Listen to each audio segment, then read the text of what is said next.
خصوصی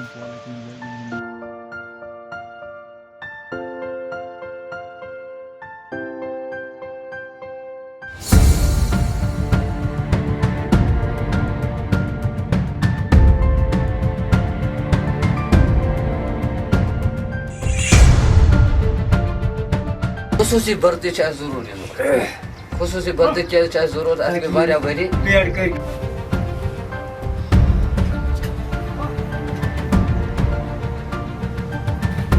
یہُنٛد چھُ ضروٗری سوشل ویلفیئر ضروری سوشل ویلفیئر تو ہمیں یہاں پر یہ پرابلم یہ بجلی کی پرابلم پچھلے تقریباً 70 سالوں سے یہاں پر نام نشان بجلی کا نہیں ہے، تو تقریباً 10 سال ہو گئی، 10 سے 15 سالوں سے پول بیچ میں لگاتے ہیں پول، بس ان کو ہوتا ہے 2 سال کے بعد آتا ہے، ان کو کر رہے یہ ریپیئرنگ، پھر جاتے ہیں واپس۔ ہیل شری میں ہم نے یہ پول لگائی تھی، منسٹر اس ٹائم تھا PDP کی گورنمنٹ، ہم نے لگائی تھی ہل شری میں پول چڑھایا اوپر، بستی دیکھا نا سر کہاں پر اوپر ٹاپوں پر، ہل شری میں ہم نے یہ پول چڑھائی تھی۔ اس کے بعد ہمیں سولر لائٹیں دی گئی کسی علاقے میں،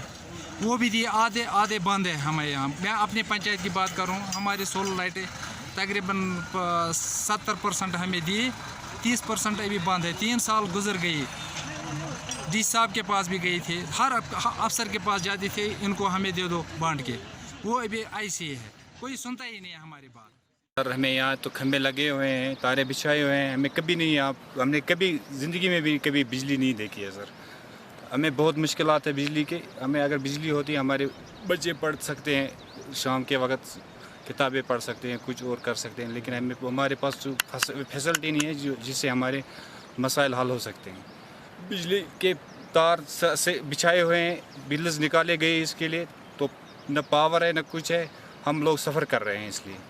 کیا اب اللہ حکام کو یہ ہماری بات پہنچائے کہ ہماری کو یہاں بجلی کی سہولیات مہیا کر سکے۔ میرا نام سر شوکت احمد ہے سر، میں مچھر کا رہنے والا ہوں سر، اور میں MA عربی کرتا ہوں کشمیر یونیورسٹی کے اندر سر، اور ہم یہاں کے رہنے والے ہیں سر۔ ہم پہلے آپ کا خیر مقدم کرتے ہیں کہ آپ یہاں آئے، اور ہم تہ دل سے آپ کا خیر مقدم کرتے ہیں کہ آپ نے یہاں اس دور دراز علاقے کا دورہ کیا، آپ نے دیکھا یہاں کے حالات کیسے ہیں، یہاں کے لوگ کن حالات سے دوچار ہیں۔ اگر میں آپ کے سامنے حالات گنوں تو حالاتوں کے انبار ہیں، تو اب میں آپ کے سامنے گنے چنے کچھ حالات آپ کے سامنے بیان کرنا چاہتا ہوں، تاکہ آپ کو بھی پتہ چلے کہ یہاں کے لوگ کن حالات سے دوچار ہیں۔ حالانکہ اگر ہم انٹرنیٹ کی بات کریں سر، 2005 سے شاید موبائل فون یوز ہو چکے ہیں سر، ابھی تک یہاں پر فون نہیں چل رہے ہیں سر۔ تو کچھ ایک ہفتے کے اندر یہاں ہم دیکھ رہے ہیں سر کہ اب ہم فون کچھ کہیں چل رہے ہیں، ابھی تک یہاں ہمیں 3 کلومیٹر سے یا 4 کلومیٹر یہاں ہمیں پشواڑی جانا پڑتا ہے یا کسی اور جگہ پہ جانا پڑتا ہے، پھر ہمیں وہاں فون ہوتا ہے۔ اتنی زیادہ پرابلمز ہے سر، اتنی زیادہ پرابلمز ہے اسٹوڈنٹس کے لیے، اور یا اور کئی لوگوں کے لیے، یا کوئی بیمار ہوتا ہے سر، یا ہمیں کپواڑہ جانا پڑتا ہے، تو پھر ہمیں 1 ہفتے کے بعد یا 2 جب تک واپس وہ گھر آئے تب تک ہمیں کوئی پتہ ہی نہیں چلتا ہے کہ اس کا کیا حال ہے، وہ کیسا ہے، وہ کیا ہے۔ تو ان حالات سے ہم بالکل بہت زیادہ مشکلات ہیں۔ اگر میں آپ کے سامنے، میں نے پہلے بھی کہہ چکا ہوں آپ سے، اگر میں آپ کے سامنے حالات بتاؤں، یا آپ کے سامنے یہاں تو حالاتوں کے انبار ہیں، مشکلاتوں کے انبار ہیں، اگر میں آپ کے سامنے یہ بات کہوں کہ کتنے حالات ہمارے سامنے ہیں تو وہ بے شمار ہیں سر۔ اب میں نے کہا ہے کہ انٹرنیٹ سروس کی بھی یہاں ضرورت ہے، ایجوکیشن کی بھی ضرورت ہے، یہاں ہیلتھ کی بھی ضرورت ہے، اور بہت زیادہ پرابلمز ہیں سر یہاں پہ۔